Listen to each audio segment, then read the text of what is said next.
The morning mist hung low over Ridgecrest, Oregon, clinging to the spruce trees like something reluctant to let go.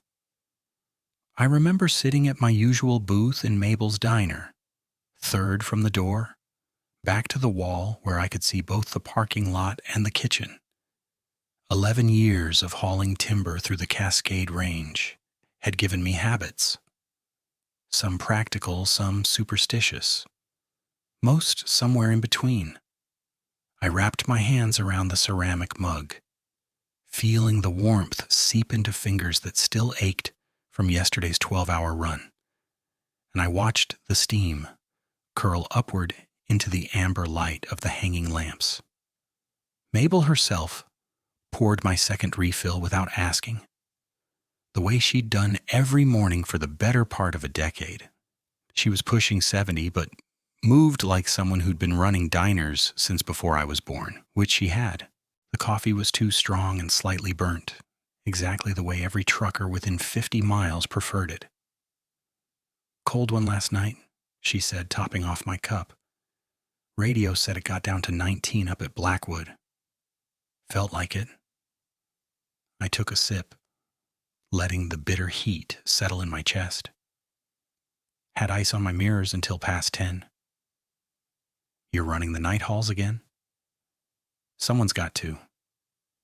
Danny's kid is sick, and Ramirez threw his back out last week loading equipment he shouldn't have been touching."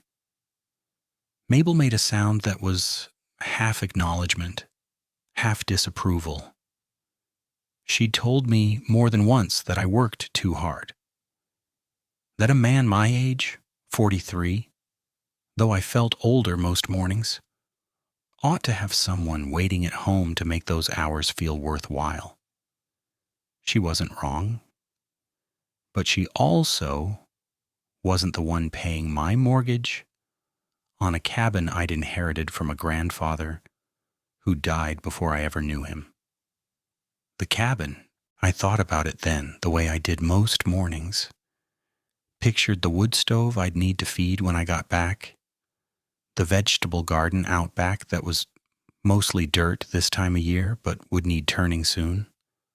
My grandfather had built that place with his own hands in 1952, and I'd spent weekends since my divorce 5 years ago slowly bringing it back to something he might recognize.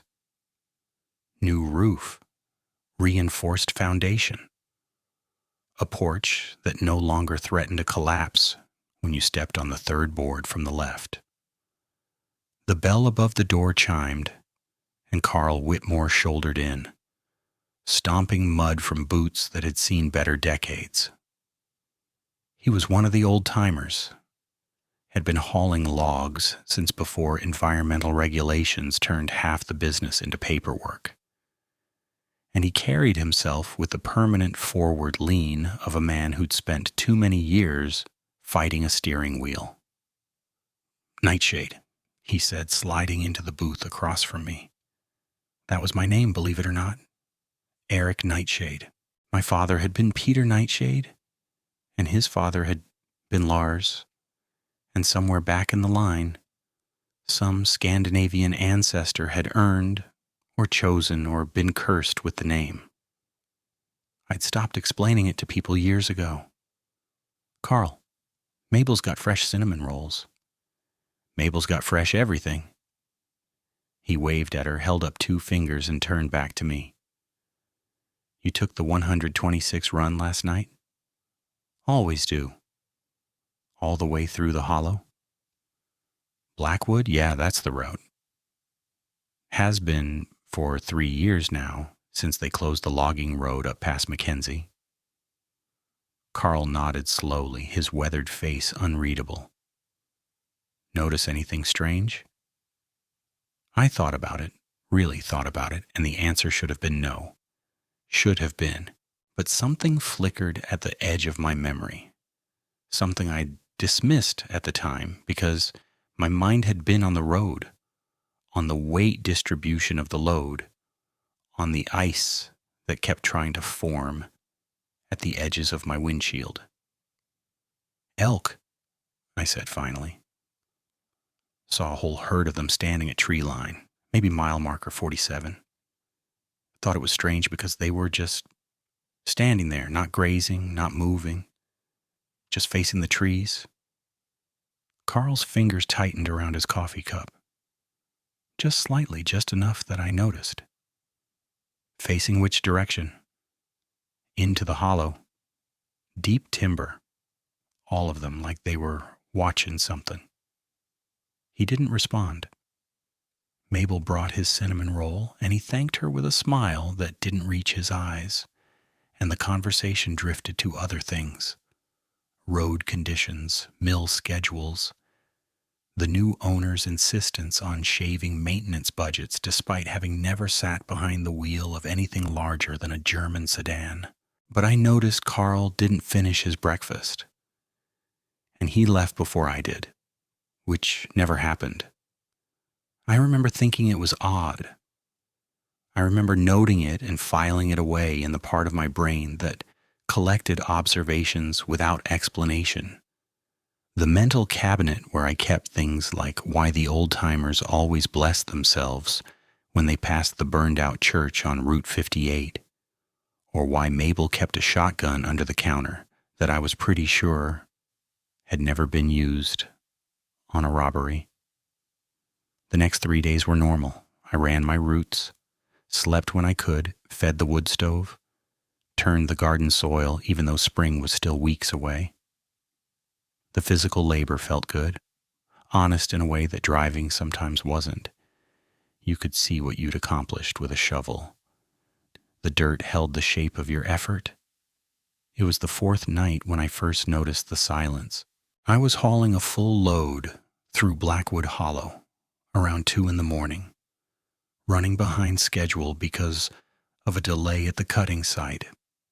The road wound through old-growth timber that blocked the stars, and my headlights carved a tunnel of visibility through darkness that felt heavier than it should have. This far from town, from anything, you got used to a particular quality of night, deep but not empty, alive with the small sounds of forest creatures going about their nocturnal business. There were no sounds. I noticed it gradually, the way you notice a headache that started an hour ago but only now demands attention. No owls, no rustling in the underbrush, no wind in the branches. My engine filled the void, and beyond it, nothing. Absolute nothing. I slowed without meaning to, some primitive part of my brain responding to input my conscious mind hadn't processed yet. The road was straight for the next quarter mile, and I scanned the tree lines on both sides, looking for what? I didn't know. Something. Anything. My headlights swept across a hillside as I took a gentle curve, and I saw them. Deer. Maybe 20 of them, scattered across the slope in a loose congregation that made no sense. They weren't bedded down for the night. They weren't grazing. They were standing, every single one of them, their heads turned toward the deep timber behind them, not toward my truck, not toward the road, toward something in the darkness between the trees. I remember feeling the hair rise on the back of my neck, a sensation I'd always dismissed as metaphorical until that moment. My foot found the accelerator almost of its own accord, and I watched the speedometer climb past what was safe for this road, for this load, for these conditions. Behind me, in my mirrors, I could see the deer hadn't moved. Still watching, still waiting. I told myself it was a predator. Cougar maybe, or a bear waking up hungry from hibernation. Animals know when something dangerous is near. They freeze. They wait. They watch until they're sure it's safe to run. I'd seen it before with livestock, with pets, with the various creatures that passed through the woods around my cabin. This was nature. This was normal. I almost believed it. At the diner the next morning, I mentioned the deer to Carl and Harlon Creed, who joined us for breakfast. Harlon was older than Carl by at least a decade, a man who'd been logging these mountains since before chainsaws were reliable, and he had a way of looking at you that made you feel like he was reading words written somewhere behind your eyes. "Whole herd of them," I said, wrapping my hands around my coffee. "Just standing there in the middle of the night, staring into the trees. Never seen anything like it." Carl and Harlan exchanged a glance. It was quick, barely a flicker, but I caught it. I'd been catching a lot of glances lately. "Blackwood?" Harlan asked, his voice careful. "Mile marker 43, give or take." Harlan's hand came down on my arm, his grip stronger than I would have expected from a man his age. His fingers were calloused, thick with old scars from decades of work that left its mark, and they dug into my forearm hard enough to leave impressions I'd find later. "Take a different route," he said. "Harlan, take a different route, Eric. The 58 adds 30 minutes, but it's a safer road, better maintenance. You won't have to fight ice in the hollow. The ice isn't. Take a different route." He let go of my arm and went back to his breakfast, and I sat there with questions burning in my throat that I couldn't quite make myself ask. Carl was suddenly very interested in his scrambled eggs. Mabel, who'd been hovering nearby with the coffee pot, had retreated to the kitchen. The diner felt smaller than it had 5 minutes ago, and I felt something I hadn't felt in years of running these roads. Unwelcome. "What's in Blackwood?" I asked finally, keeping my voice low. "What aren't you telling me?" Harlan looked up, and for just a moment, I saw something in his eyes that didn't match the rest of his weathered, practical face. Fear, old fear, the kind that's been carried so long it's become part of the architecture. "Nothing you need to find out," he said. "Take a different route." He left money on the table and walked out without finishing his breakfast. Carl muttered something about needing to check on his rig and followed, leaving me alone in a booth that had always felt like home, but now felt like the edge of a conversation I wasn't supposed to be part of. I didn't take a different route. Stubbornness, maybe. Pride, probably. The kind of pig-headed independence that had cost me a marriage, and more than a few friendships over the years. But also curiosity, the worst kind. The kind that wakes up in the middle of the night and won't let you sleep until you've scratched the itch.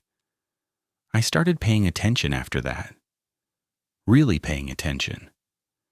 The elk I'd seen on the first night weren't an isolated incident.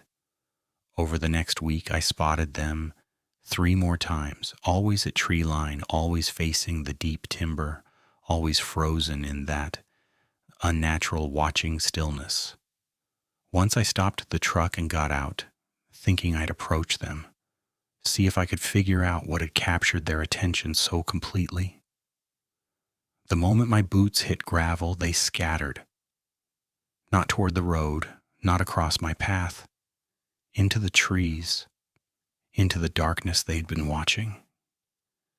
As if whatever waited in there was less frightening than me. That should have been a warning. I know that now. I filed a report with Fish and Wildlife, mostly because I didn't know what else to do with the unease that had taken up permanent residence in my chest. A board officer named Hendricks came to the diner, took notes in a pad that looked like it hadn't been replaced since the Clinton administration, and asked questions that made it clear he thought I was either exaggerating or losing my mind. "Elks stand around," he said, capping his pen. "It's what they do." "Not like this. Not facing the same direction for hours, not moving, not eating." "You watched them for hours?" "I drove past them multiple nights, same behavior every time." Hendricks nodded the way you nod when you've already decided the conversation is over. He promised to send someone out to check on the herd populations, see if there was any disease affecting their behavior. We both knew it was the last I'd hear from him, but I couldn't let it go. I asked the other drivers, the ones I'd worked with for years, the ones I trusted, about Blackwood Hollow. Some claimed ignorance. Others changed the subject with a clumsiness that told me everything about how much they didn't want to discuss it. And two of them, Rodriguez and a young guy named Peters, who'd only been hauling for about 8 months, quietly requested schedule changes the next week. Both asked to be taken off night runs through that section. Peters was in his late 20s, built like a wrestler, and I'd never seen him flinch at anything. Not ice, not mechanical failures, not the logging accident last spring that had left 2 men hospitalized. When I asked him why he wanted off the night route, he just shook his head and said, "My grandmother used to tell stories from the old country. I didn't believe them then. And now? I don't want to believe them now." He walked away, and I stood in the parking lot of the mill, watching him go, feeling the cold Oregon wind cut through my jacket. And I thought about my grandfather's cabin, about the way the old man had built it with thick walls and small windows, with a reinforced door that seemed excessive for a simple hunting retreat, about the stories my father used to tell, and then stopped, telling abruptly when I was about 12, of things in the mountains that weren't quite wolves and weren't quite men. I went to the hardware store that afternoon, bought a rifle, nothing fancy, just a Remington .30-06 that would stop a bear if it came to that, and a box of ammunition. The clerk, a woman I'd known casually for years, asked if I was taking up hunting again. "Cougar," I told her. "Saw tracks near my property. Probably just passing through, but better safe than sorry." She nodded and rang me up, and I drove home with the rifle on the seat beside me, and that night I sat on my porch with a whiskey and watched the tree line beyond my garden and tried to convince myself that whatever was happening in Blackwood Hollow was a cougar. A sick one, maybe.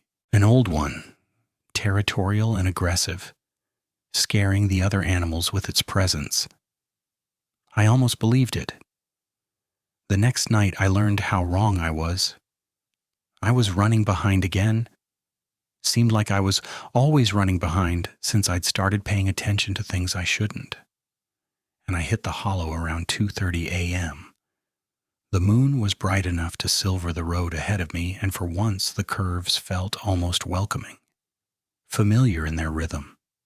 I was thinking about the next day's schedule, about whether I'd have time to pick up the lumber I needed for the porch repairs, about normal things, safe things, and then my headlights caught eyes. They were at the top of a hill, maybe 100 yards off the road, and my first thought was deer. Just a deer. Nothing to worry about.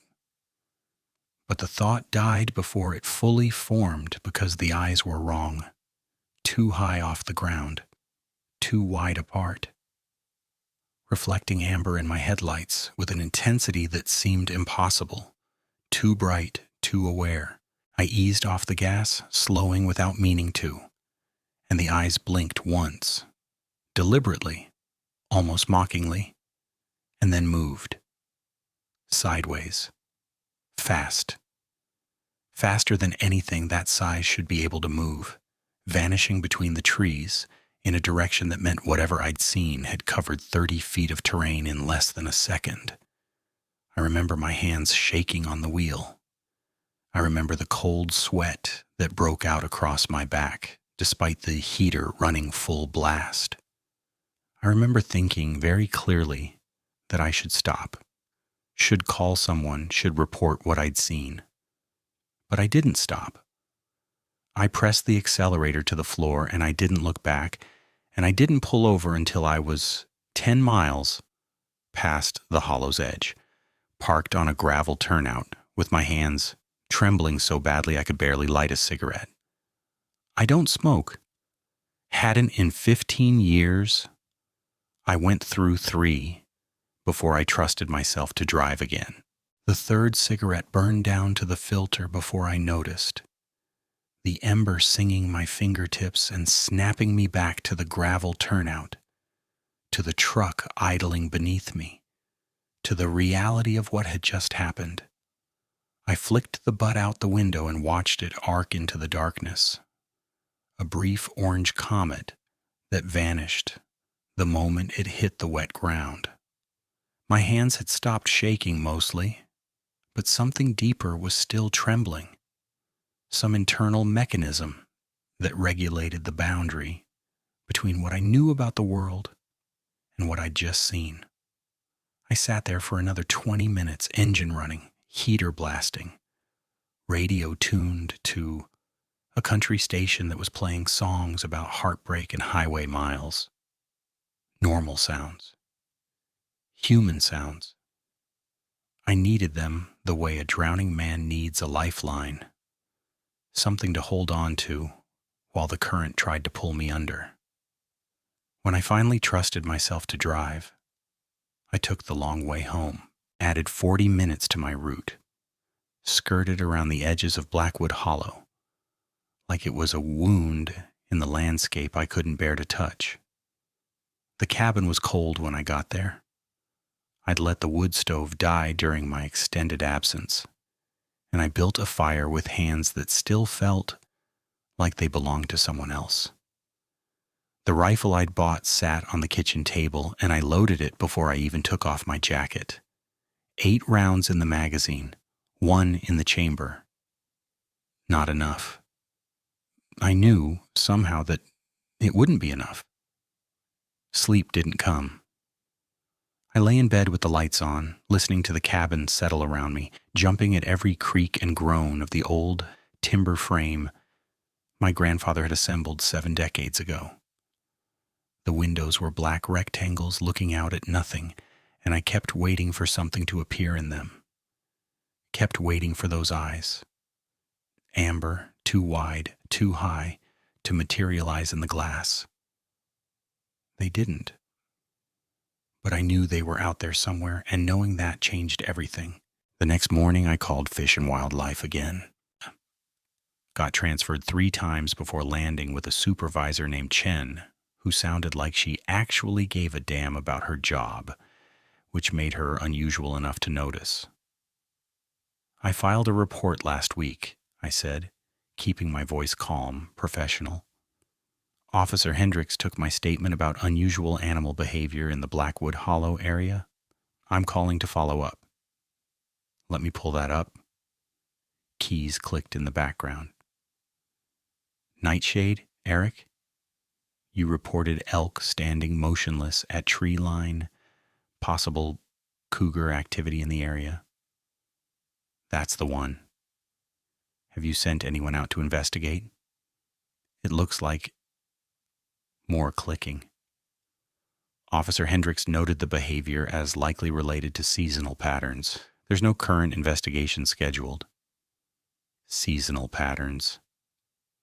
I laughed, and it came out wrong, too sharp. Miss Chen, I've been driving these roads for 11 years. I know what seasonal patterns look like. This isn't that. What would you like us to investigate, Mr. Nightshade? The question stopped me cold because I didn't have an answer. What was I going to say? That I'd seen eyes too high off the ground, moving too fast through the trees?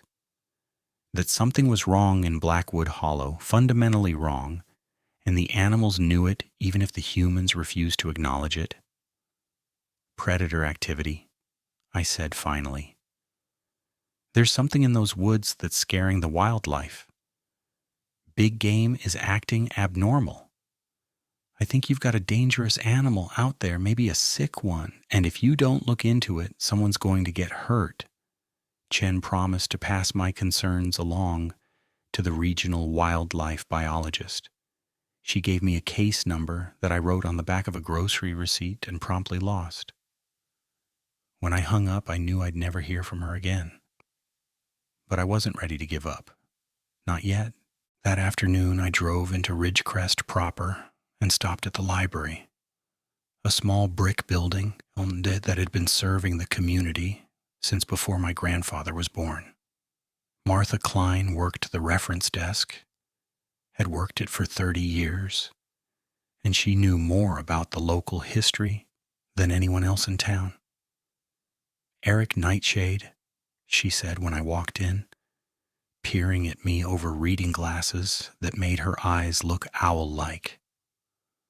Don't think I've seen you in here since you were researching the deed to your grandfather's property. That was 5 years ago. Time flies when you're organizing the same books in the same order. She smiled, thin and knowing. What brings you in? I'm looking for information about Blackwood Hollow.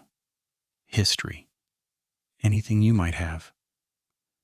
The smile faded. I watched it happen in real time.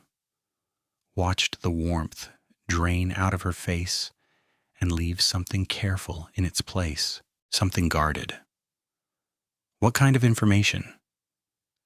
Newspaper articles, old records, anything about unusual events in that area. Animal attacks, maybe, people going missing.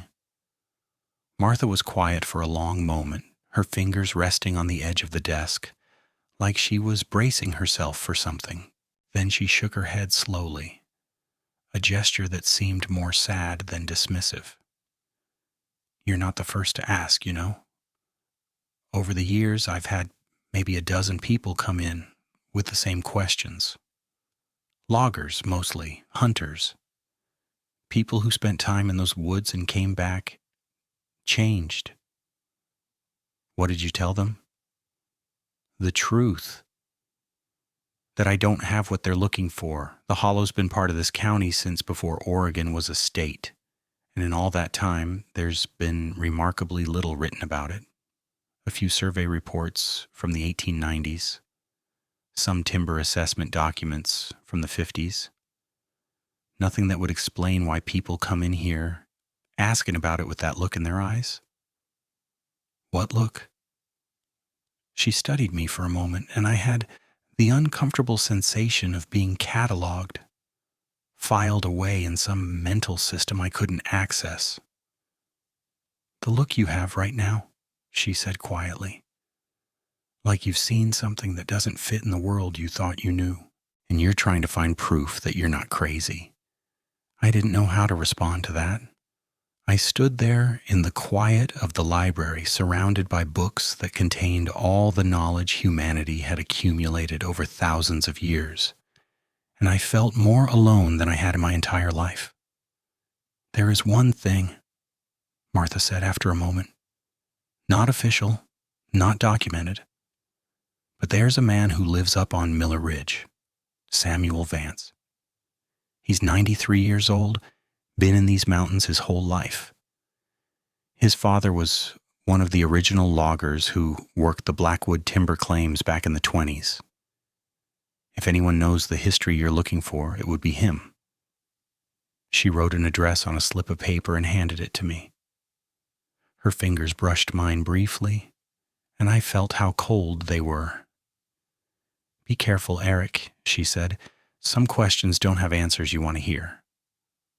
I thanked her and left, the paper burning a hole in my pocket the whole drive home. I told myself I'd visit Samuel Vance the next day, get some straight answers from someone who actually knew the area's history. I told myself there had to be a rational explanation for what I'd seen. A bear, maybe, or a very large dog that some irresponsible owner had let loose in the wilderness.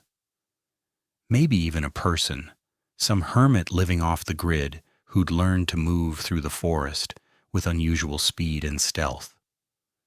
The explanations felt hollow, but I clung to them anyway. What else could I do? That night, I didn't take the Blackwood route. I told dispatch I needed to swap with Rodriguez, gave some excuse about my truck needing maintenance that I hadn't scheduled yet. Rodriguez didn't argue. If anything, he seemed relieved to be staying away from the hollow, and I spent the night running loads between the mill and the coastal distribution center, sticking to well-lit highways and populated areas. But the next night, Rodriguez called in sick. Peters had already traded away his shift. That left me or Danny, and Danny's kid was still in the hospital with something the doctors couldn't quite diagnose. "I'll take it," I told the dispatcher, and I heard her hesitate on the other end of the line. "You sure, Nightshade? You've been doing a lot of night runs lately. I can try to find someone else." "I'm sure." I wasn't sure. I was as far from sure as a man could be while still putting one foot in front of the other. But I was also tired of being afraid. Tired of letting something I couldn't explain dictate the shape of my life. I'd driven these roads for 11 years. They were mine as much as they were anyone's. Whatever was out there in Blackwood Hollow, it didn't get to take that from me. I loaded the rifle in the passenger seat anyway, just in case. The run started normally enough. Picked up the load at the cutting site around 8 p.m., spent an hour making sure everything was secured properly, hit the road just as the last light was fading from the sky. The route took me through Jefferson, past the turnoff for the Mackenzie River Trail, and then into the long, dark stretch that led to the hollow. I kept the radio loud. Classic rock. Springsteen and Seeger and Petty. Music that reminded me of my father's truck when I was a kid. Of simpler times when the darkness was just the darkness, and nothing lurked within it except the ordinary predators of the Pacific Northwest. I sang along when I knew the words. Talked to myself when I didn't. Anything to fill the silence. Mile marker 40 came and went. Then 41, 42, 43. I was deep in the hollow now, surrounded by old-growth timber that predated European settlement of the region. Trees so tall their crowns were invisible against the night sky. The road curved and climbed, dipped and straightened, and I knew every inch of it the way I knew the lines on my own palms. That's when I saw them again. The eyes. They were higher up the hillside this time, maybe 200 yards from the road, and for a moment I tried to convince myself they were just reflective markers, some surveyor's equipment left behind and forgotten. But reflective markers don't blink. They don't track your movement as you pass. They don't shift position with a fluidity that speaks of something alive, something watching, something hungry. I gripped the wheel hard enough to make my knuckles ache and kept my foot steady on the accelerator. Don't speed up, I told myself. Don't slow down. Act normal. Maybe it won't notice. But it had already noticed. I knew that with a certainty that went beyond logic, beyond evidence. Whatever was up on that hillside, it was aware of me in a way that made my skin crawl with ancestral terror. The kind of fear that had kept our primitive ancestors alive in a world full of predators we no longer remembered. The eyes blinked again, slow, deliberate. And then they began to move, not sideways this time, down the slope toward the road, toward my truck, toward me. I couldn't see a body, couldn't make out any shape behind those amber points of light, but I could track their descent by the way they shifted against the backdrop of the trees. Fast. Too fast. Covering ground that should have taken minutes in a matter of seconds. I floored it. The truck lurched forward, the load behind me shifting dangerously as I took a curve faster than I should have. The engine screamed in protest. I was pushing it harder than the manufacturer ever intended, but I didn't care. All I cared about was putting distance between myself and those eyes, between myself and whatever was descending the hillside with impossible speed. In my side mirror, I caught a glimpse of movement at the tree line. Just a flicker, there and gone, but enough to tell me that whatever it was had reached the road, had reached the place where I'd been moments before. I didn't stop until I was out of the hollow, until the trees opened up and I could see the lights of a farmhouse in the distance. I pulled over on the shoulder and sat there, breathing hard, my heart hammering against my ribs like it was trying to escape my chest. The rifle was in my lap. I didn't remember picking it up. It took me 10 minutes to calm down enough to continue driving. When I finally delivered the load and made it home, the sun was coming up over the mountains, painting the sky in shades of pink and gold that should have been beautiful. All I could think about was those eyes. The way they'd tracked me, the way they'd moved, the way they'd felt intelligent. I tried to rationalize it over the next few days. Really tried.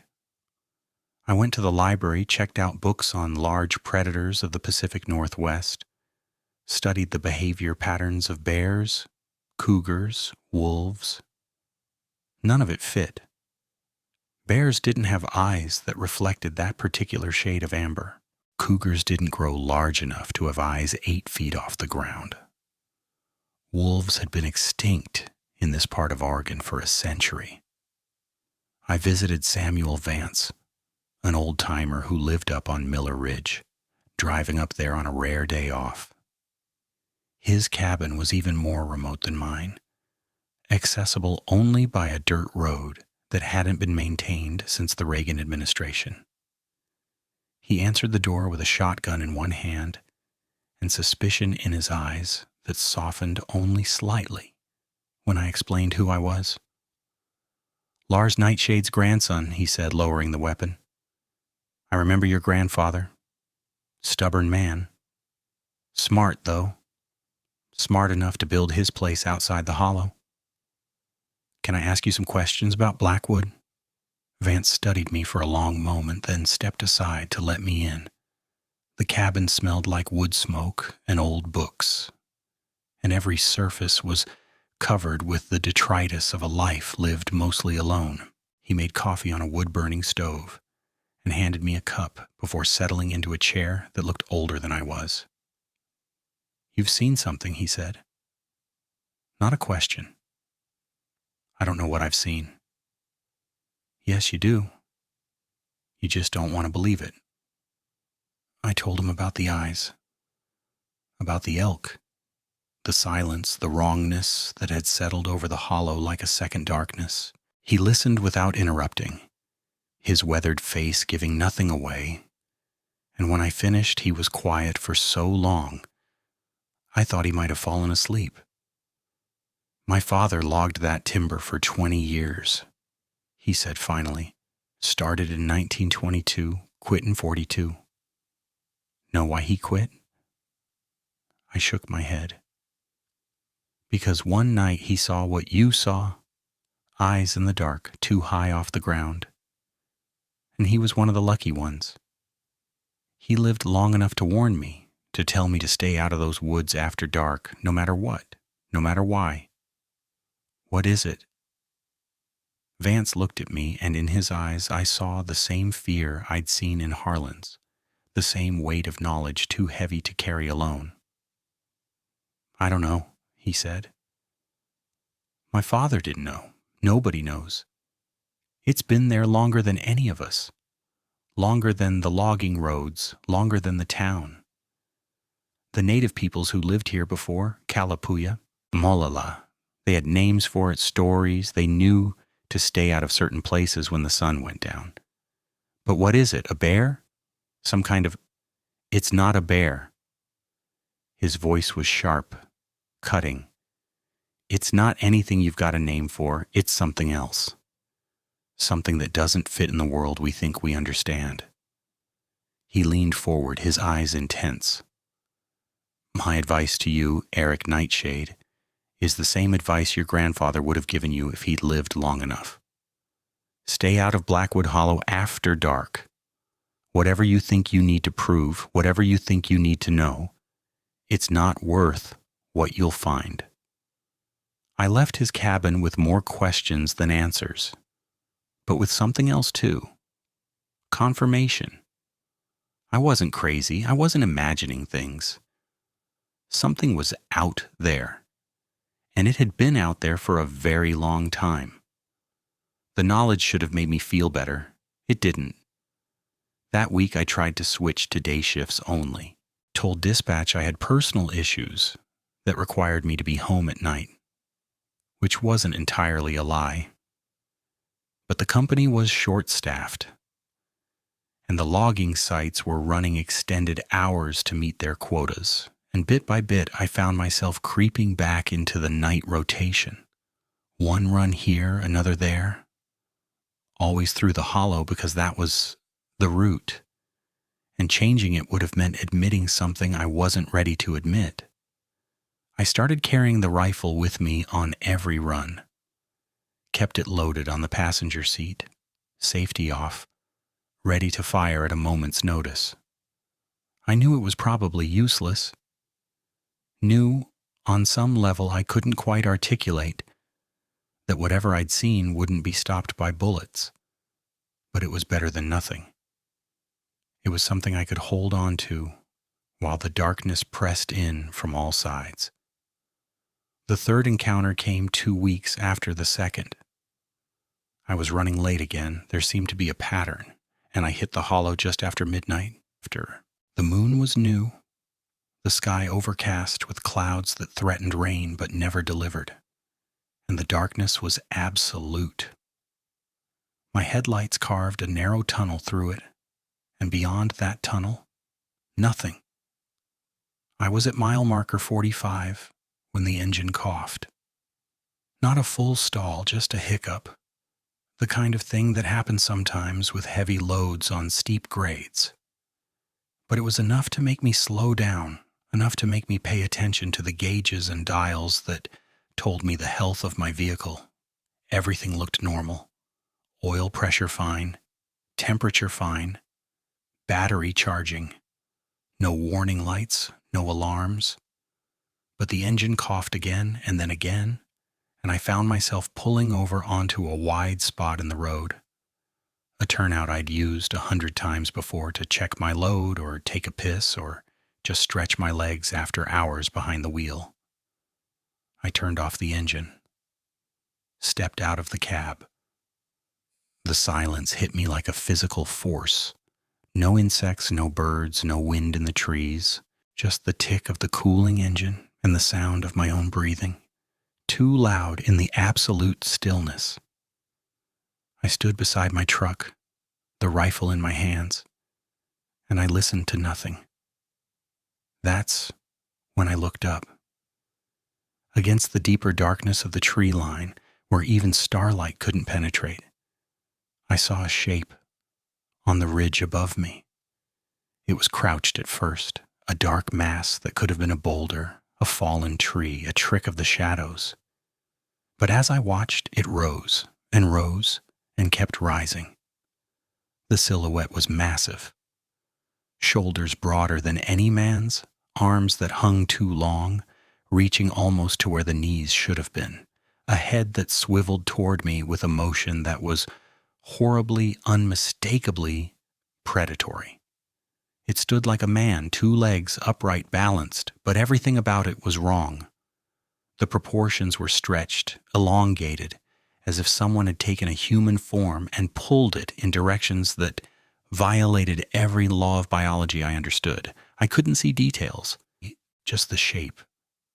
Black against the fading sky, impossibly large, impossibly still.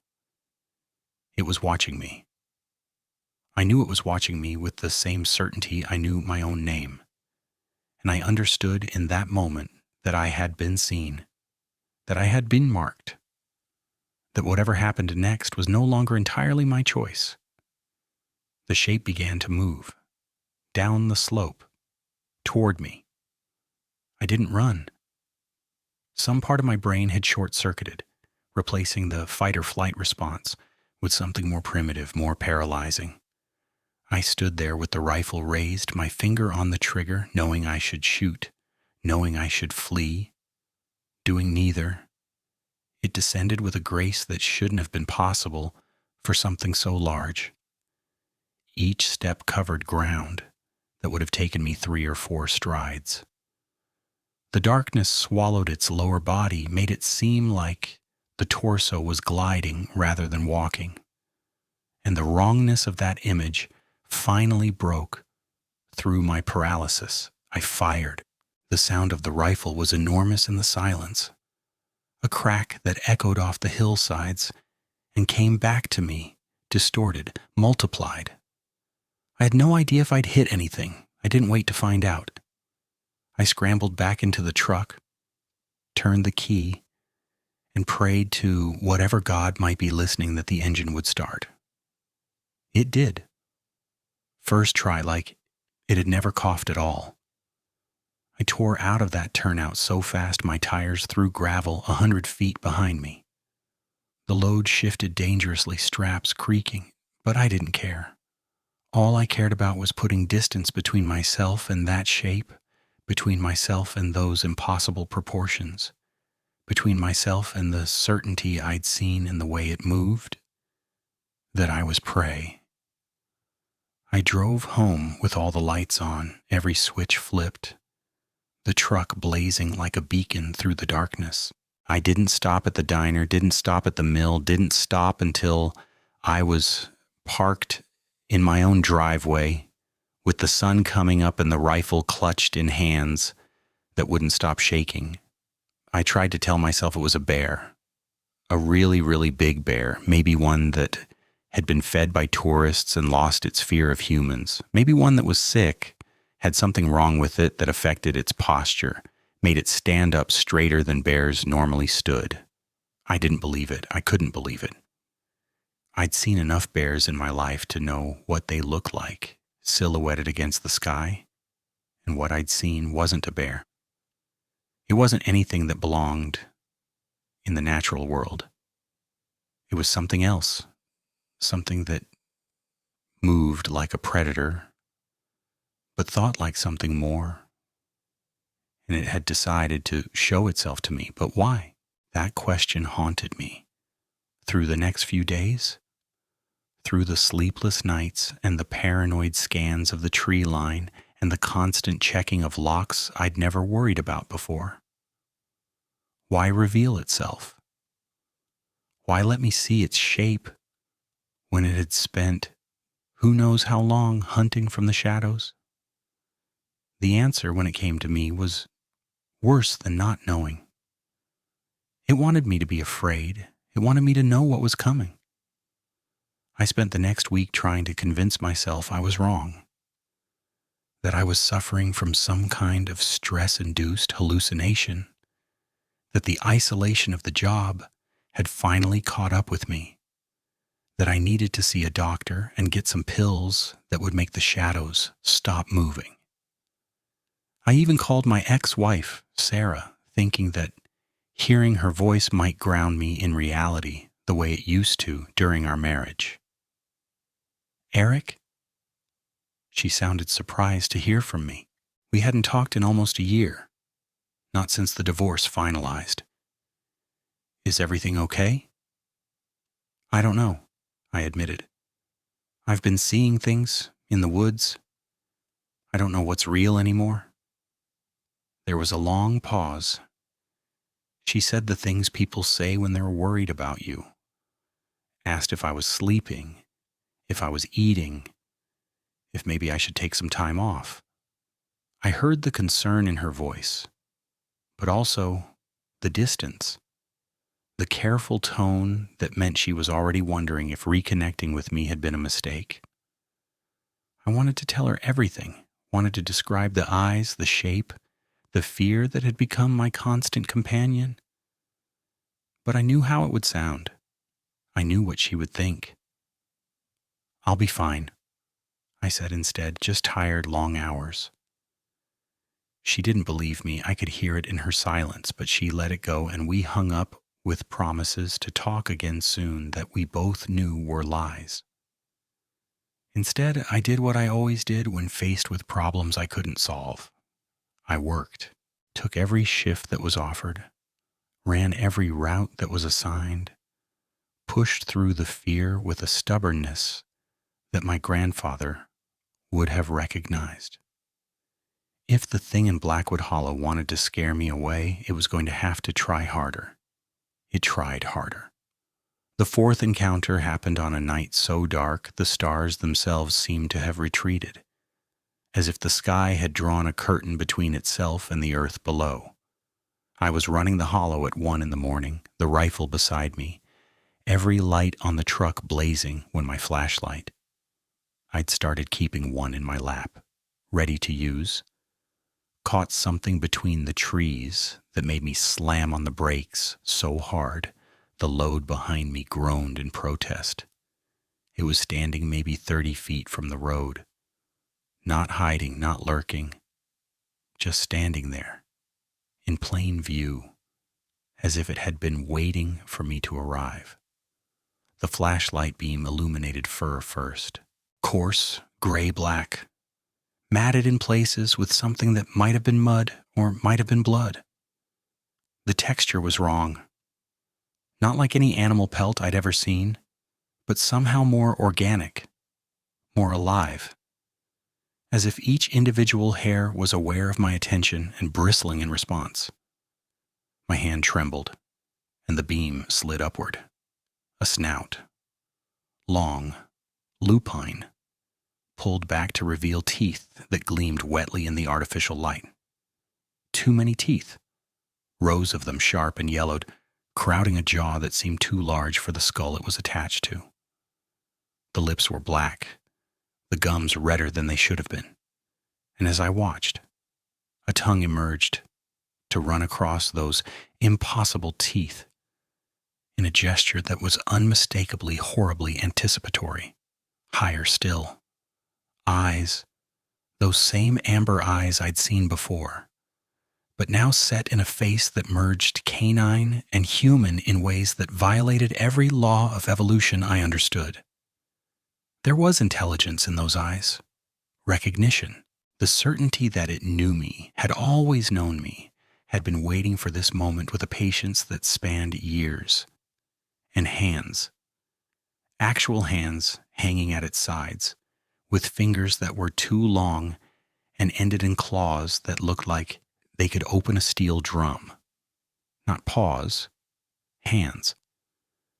With joints that flexed, with tendons that moved beneath the fur, with a dexterity that spoke of tool use, of manipulation, of capability that went far beyond what any animal should possess. The smell hit me then, carried on a breeze that seemed to come from nowhere and everywhere at once. Copper, wet dog, rotting meat. Something else beneath it all, something older, something that triggered responses in the most primitive parts of my brain, the parts that remembered what it was like to be hunted. I didn't scream. I wanted to. Could feel the scream building in my chest like pressure behind a dam. But my throat had closed up, my body refusing to give voice to the terror that had taken up residence in every cell. I could only stare, flashlight beam wavering as the creature regarded me with those intelligent, hungry eyes. It didn't attack.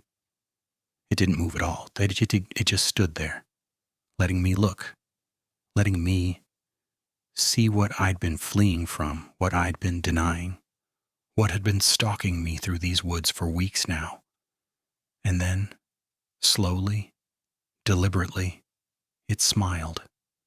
I don't know how else to describe it.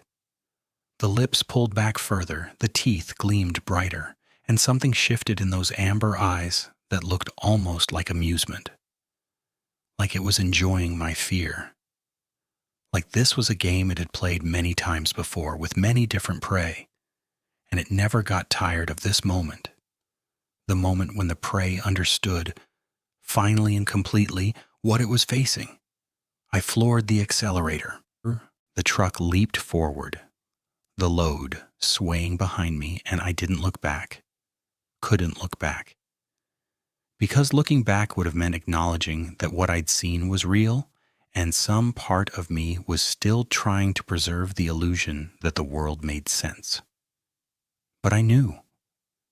In my bones, in my blood, in the animal core of my being that had kept my ancestors alive through ice ages and predator attacks and all the countless dangers of evolution, I knew. What I had seen was not a bear, not a cougar, not any creature that belonged in the natural world. It was something else, something ancient, something that had been hunting these woods since before there were roads or towns or any of the trappings of civilization. And it had chosen me. The drive back to Ridgecrest passed in a blur of trembling hands and racing thoughts. I don't remember most of it, just flashes, like a film with missing frames. The white lines of the highway swimming in my headlights, the weight of my foot on the accelerator, pushing harder than I should have with a loaded trailer, the way my eyes kept flicking to the rear view mirror, expecting to see something loping along behind me, those amber eyes gleaming in the red glow of my taillights. I made it to town around 4 a.m. The streets were empty, the storefronts dark, the only light coming from the gas station on the corner where old Pete ran the overnight shift. I pulled into the lot, killed the engine, and sat there for a long time, listening to the tick of cooling metal and the ragged sound of my own breathing. What I had seen was impossible. That was the word that kept echoing through my mind, bouncing off the walls of my skull like a trapped bird. Impossible. Creatures like that didn't exist.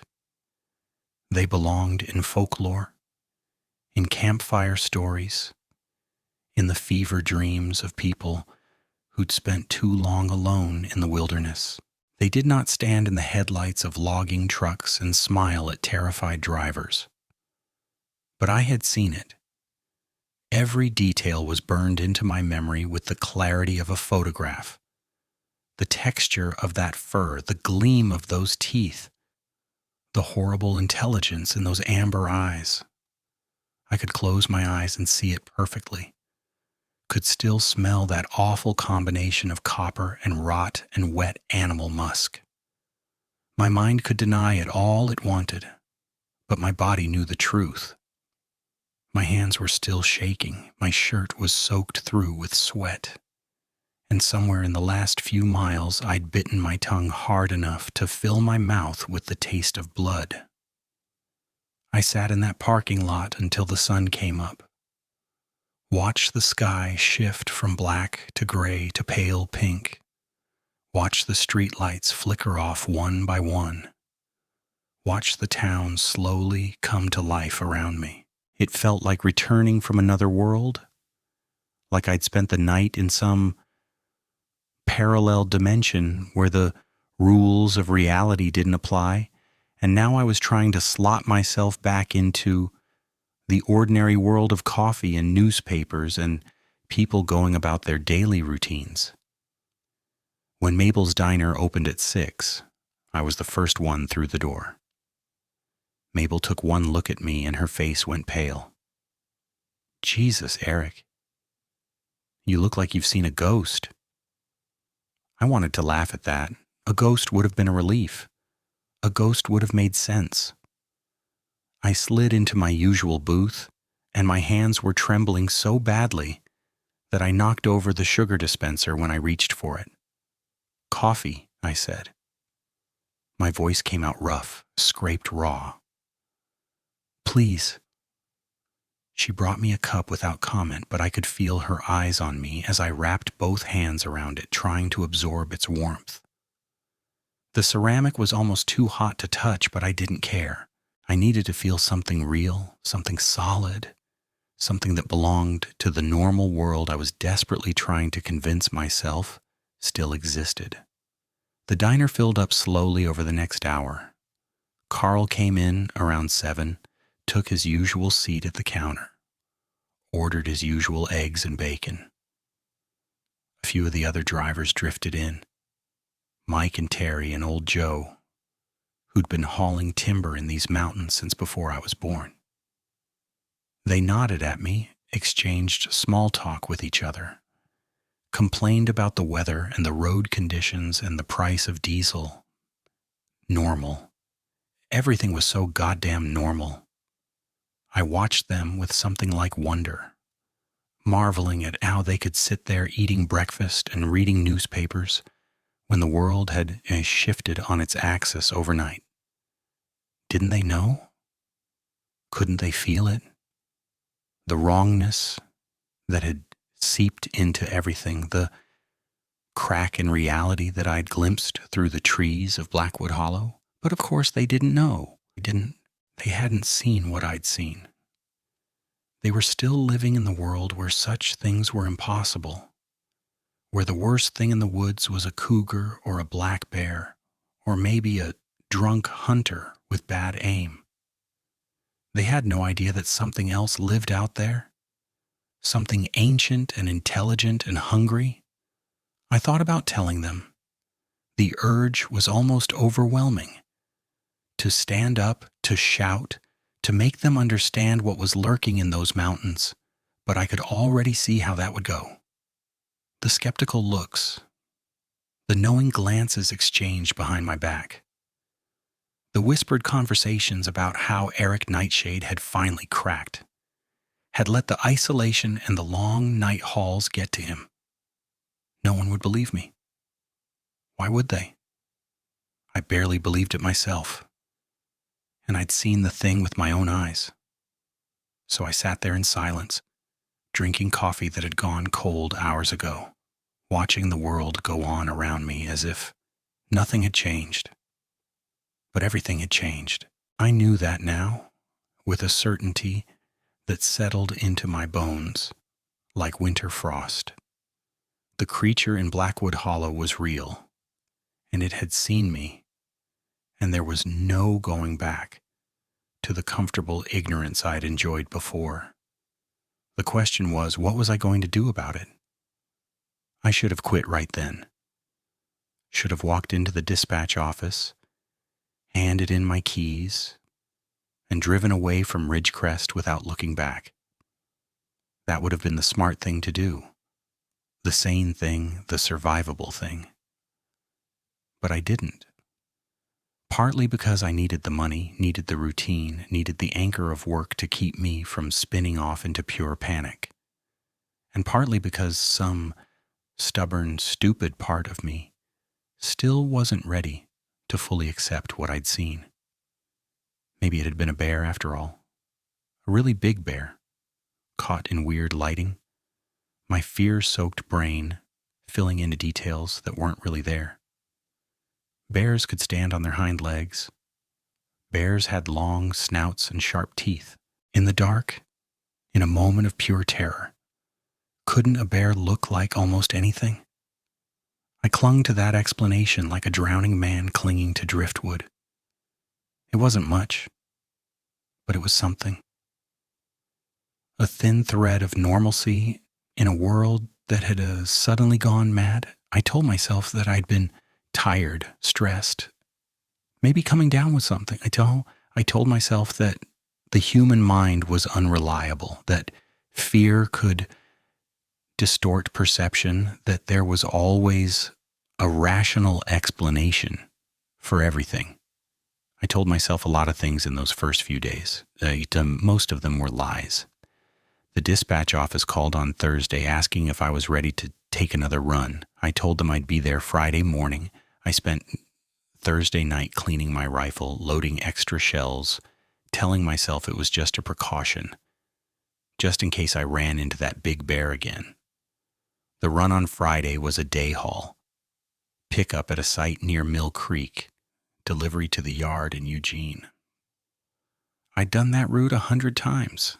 It didn't go anywhere near Blackwood Hollow, Didn't even come within 20 miles of that stretch of Highway 126 where I'd had my encounter. Safe, easy. A way to get back in the saddle without facing my demons head on. It went fine. The pickup was smooth, the load was balanced, the drive was uneventful. I made it to Eugene by mid-afternoon, signed off on the delivery, and headed home with the radio playing country music and the sun warm on my face through the windshield. Normal, easy. See? I told myself. Nothing to worry about. One bad night, one moment of panic, and you let your imagination run wild. Time to move on. But I couldn't move on, because as soon as the sun started to sink toward the horizon, the fear came creeping back. I found myself checking my mirrors obsessively, scanning the tree line for movement, flinching at every shadow that fell across the road. By the time I pulled into my driveway, my knuckles were white on the steering wheel, and my heart was pounding, like I'd just run a marathon. I went inside, locked the door behind me, and stood in my kitchen with my back against the wall, listening to the sounds of the forest outside. The usual sounds: wind in the trees, the distant call of an owl, the creek burbling at the edge of my property. Nothing wrong, nothing out of place. Just another evening in the mountains, the same as 1,000 evenings before, but it felt different. Everything felt different now. Like there was a presence out there in the darkness, watching, waiting, patient as stone. Like the creature from Blackwood Hollow had followed me home, had staked out my cabin, had settled in for a long siege. I didn't sleep that night.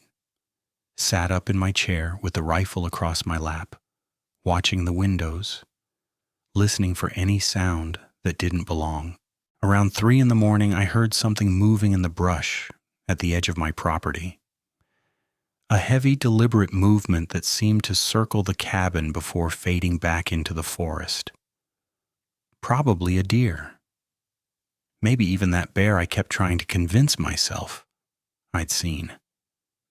But I didn't go out to check, and I didn't put down the rifle until the sun came up. The days that followed settled into a grim routine. I took day shifts only. Told dispatch I had personal issues that kept me from working nights.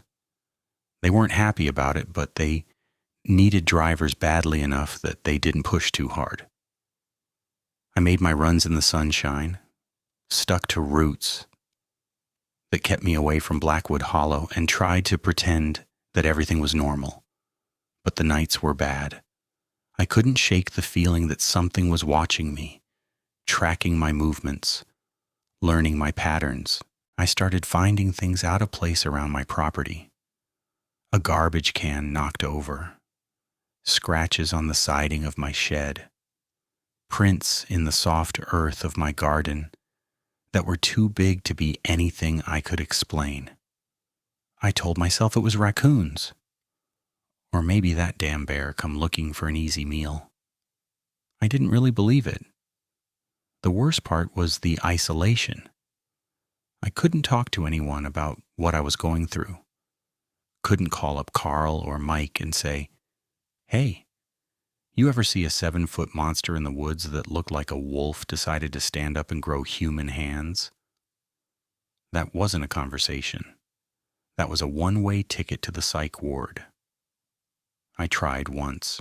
Caught Harlon Creed at the gas station on a Wednesday afternoon, cornered him by the pumps while he filled up his ancient pickup truck. "Harlon," I said, keeping my voice low, "you told me to take a different route, to stay away from Blackwood Hollow. Why?" He looked at me with those pale blue eyes, and for a moment I thought I saw fear there. Real fear. The kind that comes from knowing something terrible and being powerless to stop it.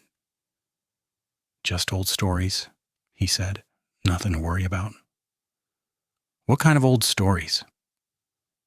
He was quiet for a long moment, studying my face like he was trying to decide how much to tell me. Then he shook his head and turned back to his truck. "The kind you don't want to hear," he said. "Trust me on that. You got out, didn't you? That's more than some. Leave it alone, Eric. Some things are better left in the dark." He drove away before I could ask anything else, and when I tried to track him down over the next few days, no one seemed to know where he'd gone. It was like he'd vanished into thin air, or like he'd decided that talking to me was too dangerous and gone to ground somewhere I couldn't find him.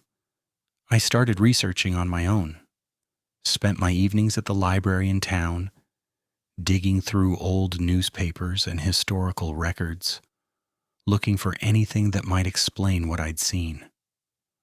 What I found didn't make me feel better. There were stories going back decades, centuries if you believed the oldest accounts. People who'd vanished in those mountains without a trace.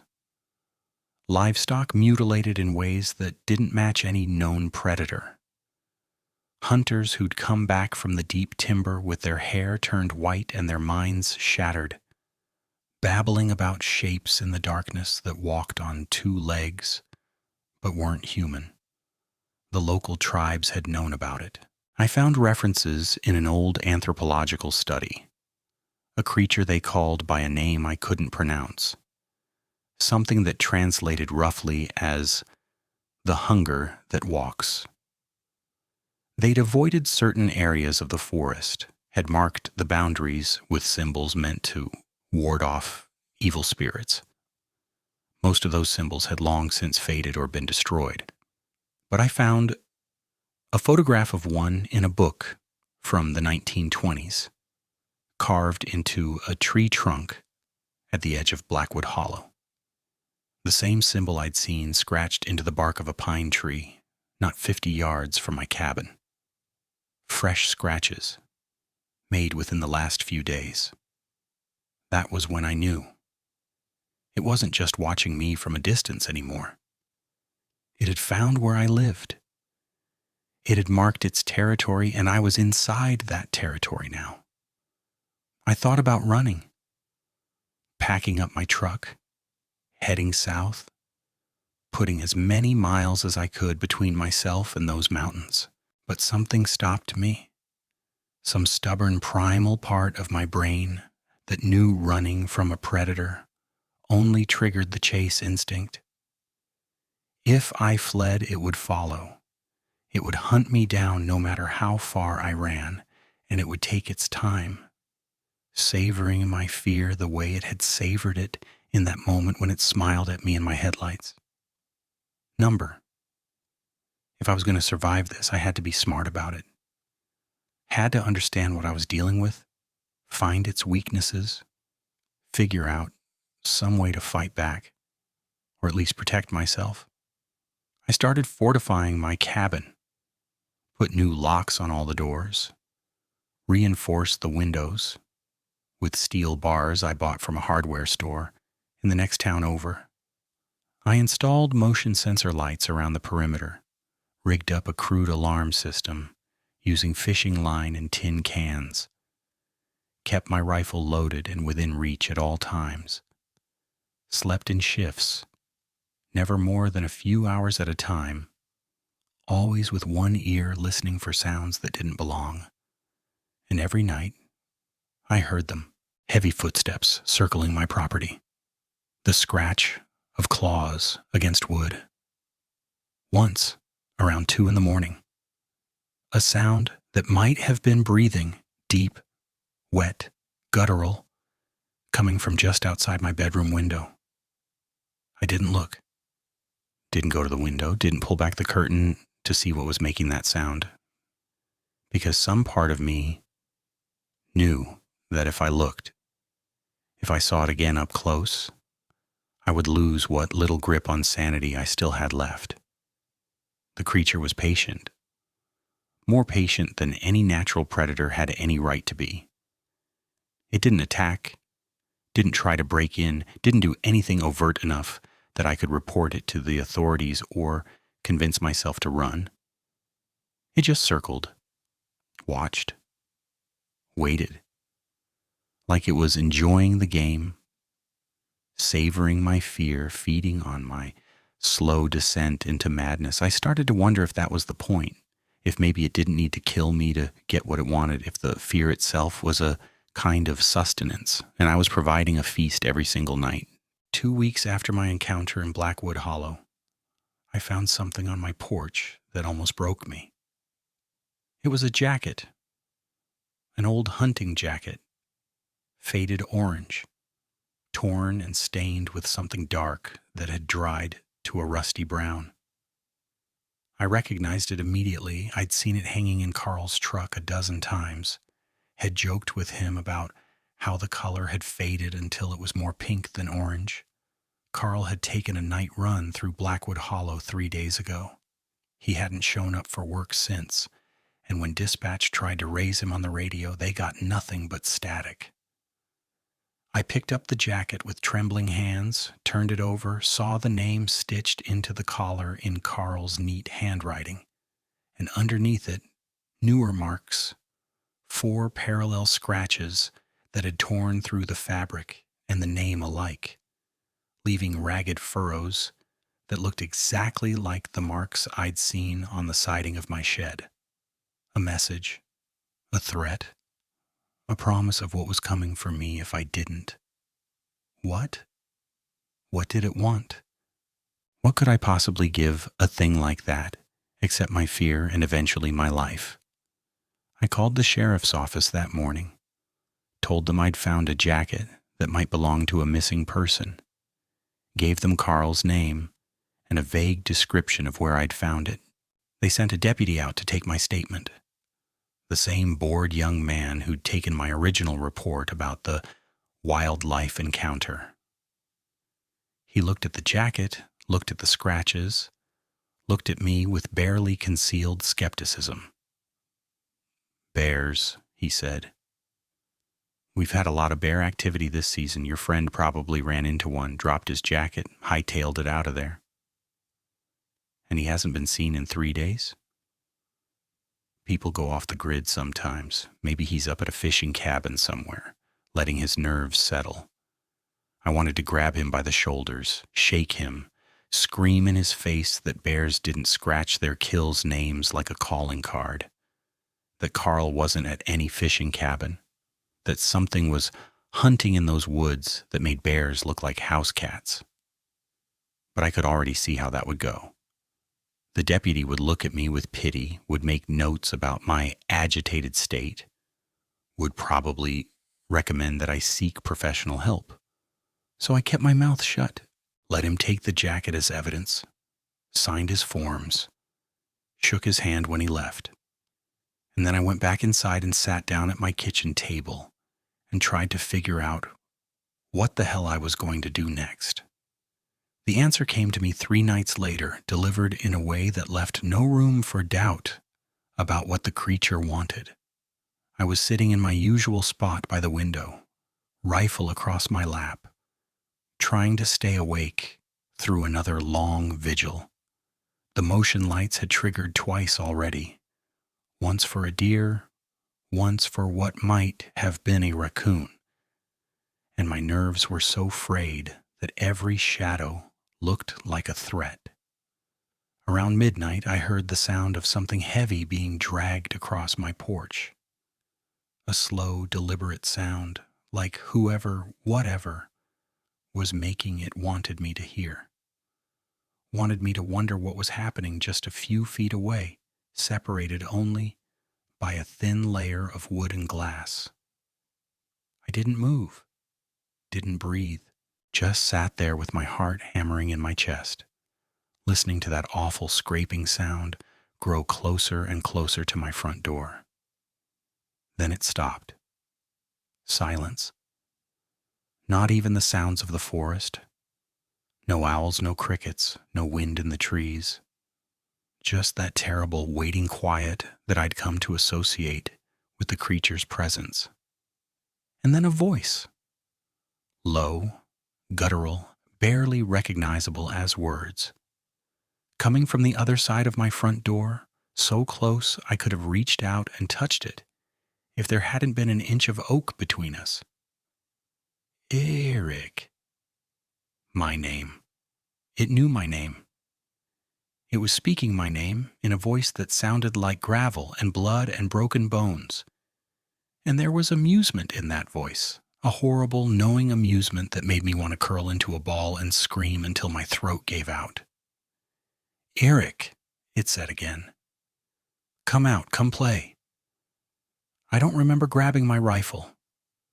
Don't remember standing up, crossing the room, pressing my back against the wall beside the door.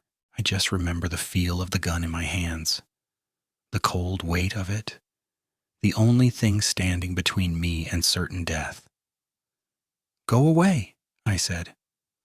My voice came out as a croak, barely audible. I cleared my throat and tried again. Go away, leave me alone.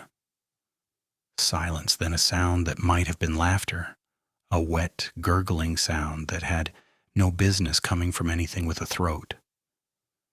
Soon, the voice said. Soon. And then nothing. The sounds of the forest came rushing back, owls and crickets and the wind in the trees, all the normal sounds of a normal night. The motion lights clicked off, plunging the porch back into darkness. Whatever had been out there was gone, vanished back into the woods as silently as it had come. I didn't sleep that night, or the next. I sat in my chair with my rifle and my coffee and my fear, watching the windows, waiting for the creature to return. It didn't. Not in any way I could see or hear, but I knew it was out there, circling, watching, patient as ever. The siege had entered a new phase, and I was running out of time. It was hunting me. That was the only conclusion that made any sense. Not hunting in the way a cougar hunts, or a wolf, or any natural predator. Something more deliberate, more personal. It wasn't trying to kill me, not yet. It was trying to break me, trying to reduce me to a gibbering wreck, too terrified to think clearly, too exhausted to fight back. And it was working. I stopped going to work. Called dispatch and told them I was sick, which wasn't entirely a lie. I was running on coffee and adrenaline. My hands shook constantly, and I'd lost 15 pounds in 2 weeks from the combination of stress and inability to eat. They offered to send someone to check on me. I told them I'd be fine. I just needed rest. Rest. I couldn't remember what that felt like anymore. The marks on my property multiplied, scratches on every tree within 100 yards of my cabin. Prints in the mud that got closer each day, circling inward like a spiral, tightening the noose. Once I found a dead rabbit on my porch. Not just killed, but arranged. Its entrails pulled out and laid in patterns that looked almost like writing. I tried to report it. Drove into town, walked into the sheriff's office, asked to speak to someone about a dangerous animal in the area. The receptionist looked at me with barely concealed alarm. I probably looked like a madman, unshaven and wild-eyed and smelling like I hadn't bathed in days. But she fetched the same deputy who'd come to take my report about Carl's jacket. He listened patiently while I described the tracks, the marks, the rabbit. He made notes in a little book, and then he asked gently if I'd considered talking to someone about my stress levels. I'm not crazy, I said. No one's saying you're crazy, Mr. Nightshade. But living alone out there, with all that's been going on, it can take a toll. There are professionals who can help. I walked out before he could finish. There was no help coming from that quarter. No help coming from anywhere, as far as I could tell. I was on my own, trapped in a nightmare that no one else could see, and the walls were closing in with every passing hour. That night, the creature came closer than it ever had before. I was in my bedroom, lying on the bed with my clothes on and my rifle beside me, staring at the ceiling and trying to will myself to sleep. The motion lights had been quiet all evening, a bad sign, I'd learned. The creature could move without triggering them when it wanted to, could slip through the gaps in my defenses like smoke through a screen door. I heard the window first, a soft tap like a fingernail against glass. Then another and another, a slow rhythm that seemed to match the pounding of my heart. I didn't want to look. Every instinct I had screamed at me to stay still, to keep my eyes on the ceiling, to pretend I hadn't heard anything, but something made me turn my head. Some terrible compulsion that I couldn't resist. Some need to see what was making that sound. The creature was standing outside my window. Its face was inches from the glass, close enough that I could see every detail in the dim light, filtering through the curtains. The snout, long and scarred, with lips pulled back to reveal those rows of yellowed teeth. The eyes, amber and ancient, fixed on me with an intensity that made my blood run cold. The hands pressed against the window frame, with claws that scraped softly against the wood as they flexed. It was looking at me, not just in my direction, at me with a focus and attention that felt more intimate than any human gaze I'd ever experienced. It saw me. It knew me. It understood exactly what I was feeling, exactly how terrified I was, and it was drinking it in like wine. I couldn't move, couldn't look away. My rifle was right beside me, inches from my hand, but I couldn't make my arm reach for it. I was frozen, pinned like a butterfly to a board, utterly helpless under that terrible gaze.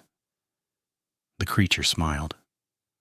The same awful smile I'd seen in my headlights, only closer now, more detailed. I could see the way the flesh pulled back from the gums, could see the saliva glistening on those impossible teeth, could see the dark tongue moving behind them in a way that suggested it was tasting the air, tasting my fear. Then it spoke. Not out loud. The window was closed, and I heard no sound from outside, but somehow the words formed in my mind, clear as if they'd been shouted directly into my ear. Soon. The creature turned and vanished into the darkness. By the time I managed to grab my rifle and stumble to the window, there was nothing there, just the empty yard and the dark trees and the terrible waiting silence of the mountains. I didn't scream. I didn't cry. I just stood there, rifle in my shaking hands, staring out into the night where the creature had been. And I understood, finally and completely, that I had run out of time. It wasn't playing with me anymore. The game was almost over. I stood at that window until dawn broke over the mountains, rifle clutched in hands that had gone numb hours ago. The creature didn't return, but its presence lingered in the air like the aftermath of a thunderstorm, electric and heavy and wrong. Soon. The word echoed in my mind with every heartbeat. A countdown I couldn't stop, couldn't ignore, couldn't escape. I knew with absolute certainty that I couldn't spend another night in that cabin. Whatever grace period I'd been given, whatever sick game the creature had been playing, it was coming to an end. Tonight or the next night or the night after that, it would come for me, not to watch, not to taunt, to take. I had to run. The thought should have occurred to me weeks ago, should have been my first instinct after that night in Blackwood Hollow. But something had kept me rooted here. Some combination of stubbornness and denial and the desperate hope that if I just acted normal, if I just refused to acknowledge the nightmare, it would somehow resolve itself. That hope was dead now, killed by those amber eyes inches from my window. by that smile that held nothing but hunger and ancient malice. I started packing as soon as the sun was fully up, throwing clothes and supplies into duffel bags with frantic energy. I didn't bother with most of my possessions, the furniture, the books, the little mementos I'd collected over the years. None of it mattered anymore. The only things I cared about were the things that might help me survive: clothes, food, water, my rifle, and every round of ammunition I could find. My hands were shaking so badly I could barely zip the bags closed. I kept glancing at the windows, at the tree line, at every shadow that might hide something watching. The rational part of my brain tried to calm me down, tried to remind me that the creature had never attacked during daylight hours, but rationality had lost its grip on me somewhere in the last few weeks. All I had left was fear and the desperate need to escape. I was carrying the last bag to my truck when I heard it.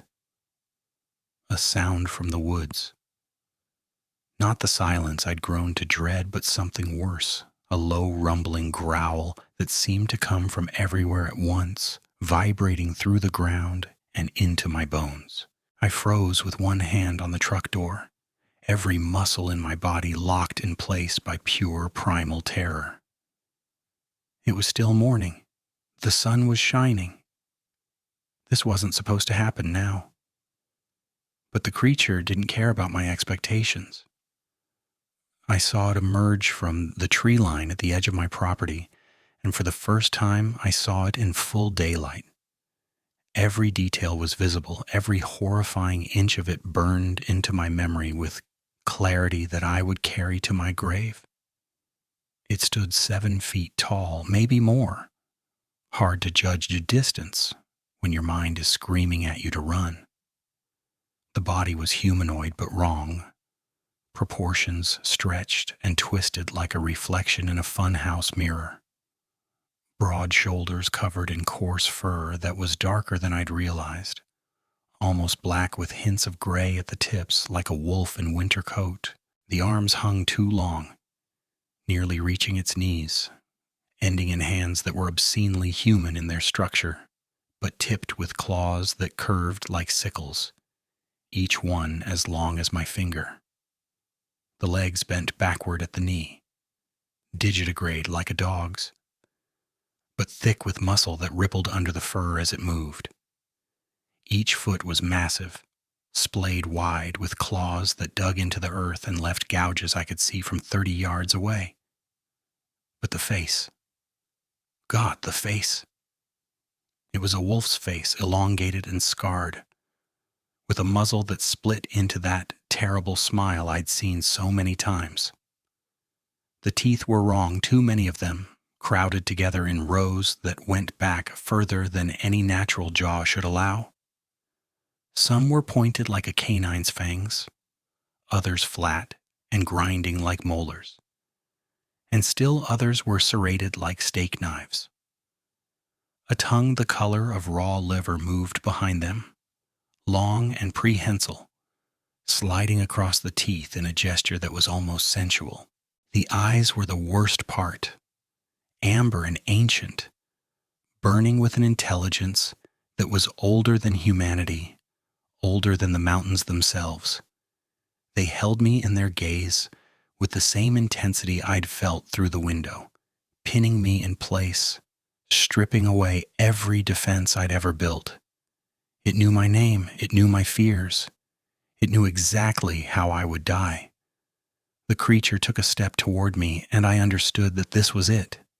No more games, no more teasing glimpses. It had decided that the time had come, and nothing I could do would change that decision. My hand found the rifle in the truck bed. I didn't remember reaching for it, didn't remember pulling it out and bringing it to my shoulder. Muscle memory, maybe, or some last desperate spark of survival instinct. I sighted down the barrel at that massive chest and pulled the trigger. The shot was deafening in the morning quiet. The creature staggered, And for one wild moment, I thought I'd done it, thought I'd actually hurt the thing. But then it straightened up, and I saw that the bullet had barely penetrated its hide. There was a trickle of dark blood, but nothing more. Nothing that would slow it down, nothing that would save me. It smiled wider, if that was possible, and I swear to God it laughed. Not out loud, but in my mind. A sound like bones breaking and stones grinding together. A sound that contained nothing but contempt for my pathetic attempt at resistance. I fired again and again. 3 shots, 4, 5, emptying the magazine into that massive form. Each bullet found its mark, but none of them did more than scratch the surface. The creature kept coming, each step bringing it closer, each heartbeat counting down the seconds I had left to live. My rifle clicked empty. I threw it aside and scrambled into the truck, slamming the door behind me and jamming the key into the ignition with hands that shook so badly I could barely control them. The engine turned over, coughed, died. I twisted the key again, screaming obscenities, begging the universe for one small mercy. The creature was at the truck now, 10 feet away, close enough that I could smell it through the closed windows, that nauseating mix of copper and rot and wet animal that I'd first encountered in Blackwood Hollow. It moved around to my door, claws scraping against the metal with a sound like nails on a chalkboard, and pressed its face against the window. I was staring into those eyes from inches away, separated by nothing but a thin sheet of glass that wouldn't slow it down for a second. Its breath fogged the window, and I could see individual hairs on that terrible muzzle, could see the scars and the teeth, and the intelligence that burned behind those amber irises. "You cannot run," the voice said in my mind. "You belong to me now." My hand found the horn and pressed it. The sound was loud, obscenely loud in the quiet of that mountain morning, a blast of noise that seemed to fill the entire world. The creature recoiled, ears flattening against its skull, lips pulling back from those awful teeth in what might have been a grimace of pain. I held the horn down and kept screaming, adding my voice to the cacophony, making as much noise as I possibly could. The engine caught. I didn't think. I just floored the accelerator and felt the truck lurch forward, spraying gravel as it fishtailed toward the driveway. The creature lunged at me, claws raking across the side of the truck with a screech of tortured metal. But I was already moving, already accelerating, already putting distance between myself and that nightmare. I didn't look back. I couldn't look back. I kept my eyes on the road and my foot on the gas and my hand on the horn, filling the mountain air with noise and chaos and desperate animal panic. The driveway was a blur, then the access road, then the county highway that led toward town. I was doing 60, 70, 80 miles an hour on roads that should have been taken at half that speed. But I didn't care. I couldn't care. All that mattered was getting away, putting as many miles as possible between myself and the thing that had claimed me. I didn't stop until I reached Ridgecrest. The town had never looked so beautiful, so normal, so safe, so blissfully mundane. I pulled into the parking lot of the first building I saw, which happened to be the sheriff's office, and sat there with my hands still on the wheel and my foot still pressed to the brake, unable to move, unable to think, unable to do anything but shake. The truck was covered in scratches. Long gouges ran down the driver's side, deep enough to expose bare metal, each one marking where those terrible claws had raked across the door as I fled. The side mirror was gone, torn off at some point during my escape. There was blood on the window. Mine, I realized, from where I'd cut my hand on something sharp. A deputy came out to investigate the noise. I was still pressing the horn, I realized, and forced my hand to let go. He took one look at me and his expression shifted from annoyance to concern. "Sir, are you okay? Sir, can you hear me?" I tried to answer, but all that came out was a sob. I was crying, I realized. Had been crying for a while. From the way my face was wet and my throat was raw, my entire body was shaking, every muscle trembling with the aftershocks of adrenaline and terror. The deputy opened my door and helped me out of the truck. I couldn't stand on my own, my legs buckled, and he had to catch me before I hit the ground. Other people were coming now, drawn by the commotion, but I couldn't focus on their faces. Couldn't focus on anything except the memory of those amber eyes and that terrible smile, and the word that had echoed in my mind like a death sentence. Soon had come. And somehow, impossibly, I had survived. The next few hours were a blur of questions and medical attention and concerned looks from people who clearly thought I'd had some kind of breakdown. A paramedic examined my hand, stitched up the cut, and asked gentle questions about my mental state. The deputies took my statement, their expressions cycling through confusion, skepticism, and poorly hidden concern. I told them what I could. Not the whole truth. I'd learned that lesson already, but enough to explain the state of my truck and the state of my mind. "A large animal," I said. "A bear, maybe, or something else. It had attacked my property, damaged my truck, chased me into town. I couldn't describe it clearly because I'd been too frightened to get a good look." They nodded and made notes, and exchanged glances when they thought I wasn't looking. One of them mentioned the word exhaustion. Another suggested I might want to talk to a professional about post-traumatic stress. None of them believed me, not really. But they were kind enough not to say so directly. I didn't care. All I cared about was that I was alive and I was in town and there were people around me and the creature was somewhere back in those mountains, thwarted at least temporarily by my desperate escape. But I knew it wasn't over. The creature had chosen me, claimed me, marked me as its prey. The distance between Ridgecrest and my cabin wouldn't be enough to break that connection. I had to go further, had to run further, had to put mountains and rivers and hundreds of miles between myself and that hollow where the nightmare had first found me. I never went back to the cabin. I couldn't. The very thought of returning to that place, even in daylight, even with other people beside me, made my stomach clench and my heart race and my hands shake in ways I couldn't control. Everything I'd left behind, my grandfather's furniture, my books, my tools, all the accumulated detritus of 11 years of living alone in the mountains, I abandoned it all. Let it rot. Let the forest reclaim it. I didn't care anymore. I drove to Bend that same day, still in the truck with its gouged paint and missing mirror, and checked into a motel on the outskirts of the city.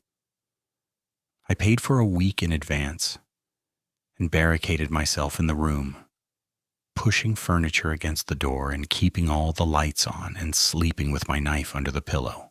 The creature didn't follow. At least I don't think it did. There were no more amber eyes at my window, no more scratching at my door, no more terrifying visits in the small hours of the night. Maybe it couldn't leave its territory.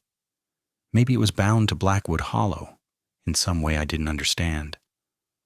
Or maybe it was simply waiting, patient, as only something that ancient can be, knowing that sooner or later I would have to return.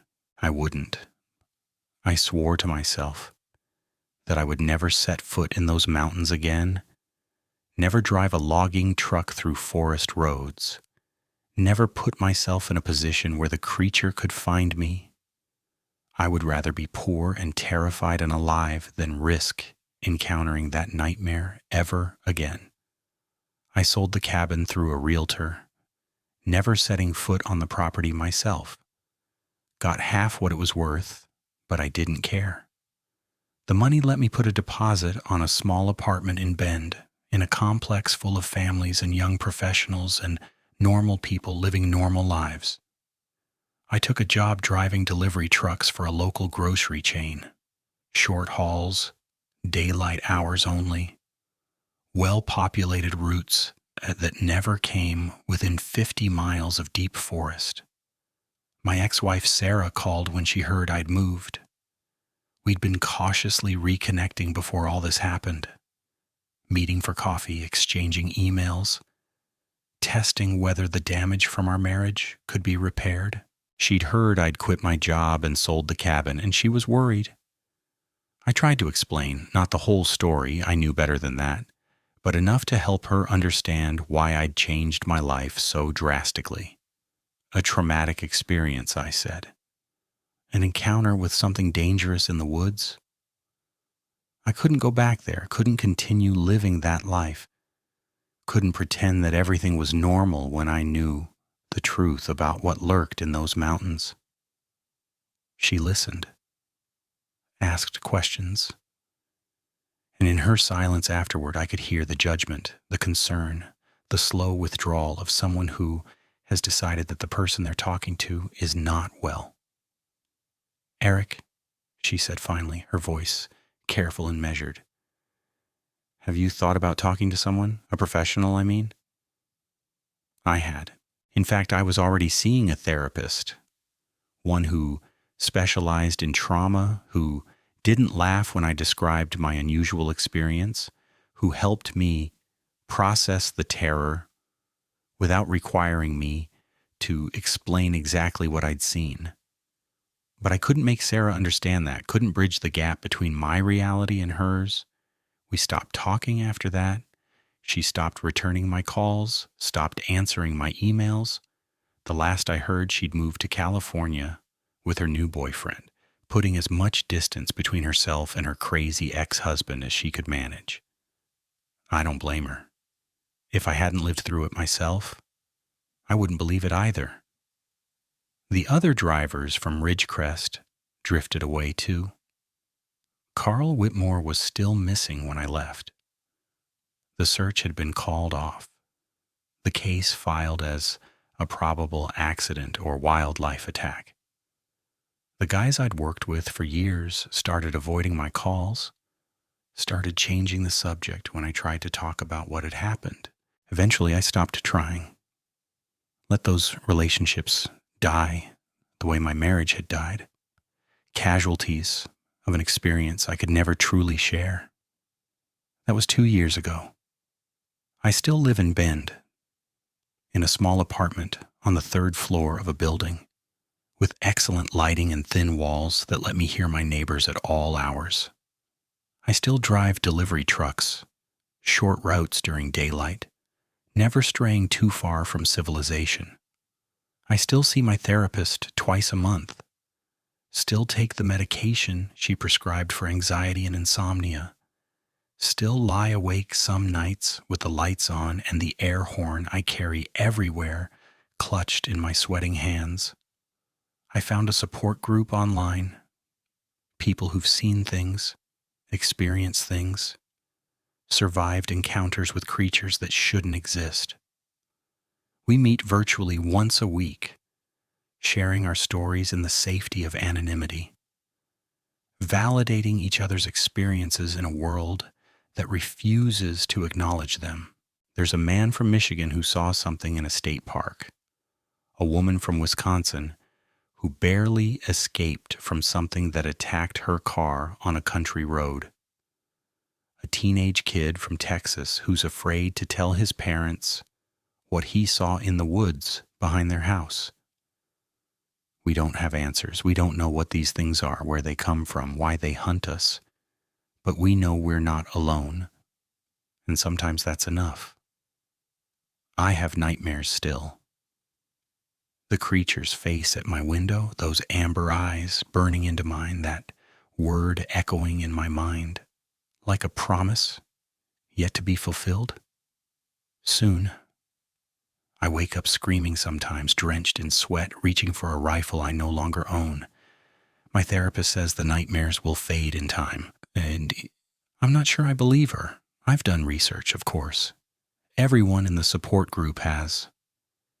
We've found the stories, the legends, the whispered names: Dogman, werewolf, cynocephalus, loup-garou, ancient tales from cultures around the world, describing creatures that walk on two legs and wear the faces of wolves and hunt humans in the deep places of the earth.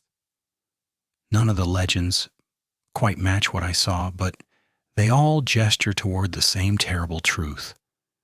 These things have always been with us, lurking at the edges of civilization, waiting for those unlucky souls who wander too far into their territory. I don't know what the creature in Blackwood Hollow was. I don't know if it's still there, still hunting, still claiming victims from among the drivers and hikers and campers who pass through those mountains. I don't know if Carl Whitmore died at its hands, or if he somehow escaped, like I did, and is living out his life in hiding somewhere, too traumatized to return. All I know is what happened to me, and I know that the old timers in Ridgecrest, people like Harlon Creed who tried to warn me, who knew what waited in those woods, they've always known. They just don't warn the newcomers in time. Maybe they can't. Maybe the words won't come, or maybe no one would believe them anyway. Maybe they've learned, like I have, that there are some truths too terrible to share. I'm alive.